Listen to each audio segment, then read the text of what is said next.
In the ancient Indian text, the Bhagavad Gita, it says that the loss of memory is the bewilderment of reason.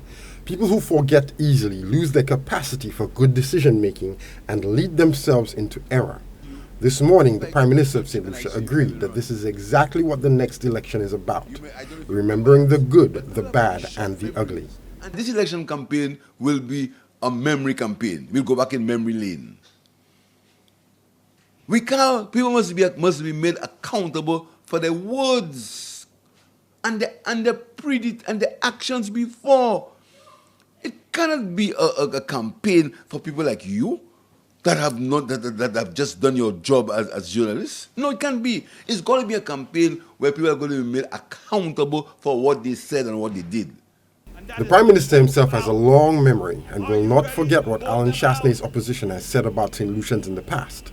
He is also keen for St. Lucians to remember what the opposition has said about his candidates, both past and present. My candidate in South East Castries, they'll throw the kitchen sink at her. The same way they did with Joachim Henry. Even in terms of death. Even in terms of death, they threw the kitchen sink at him. Labour has had its own opportunities to say unpleasant things about the opposition, but according to the Prime Minister, the candidates in his party stick to the facts and avoid baseless malpale and magical thinking.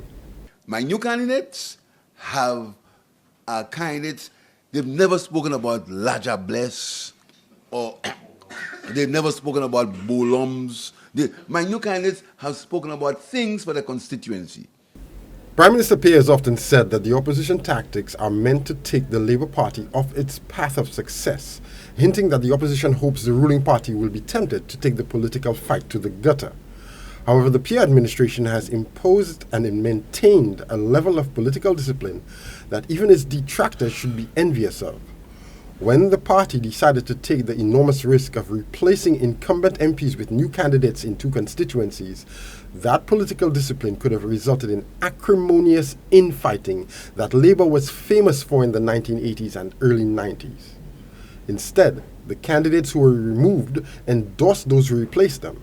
According to the Prime Minister, if voters can remember what was achieved by his administration in that period, the scales will be balanced in Labour's favour.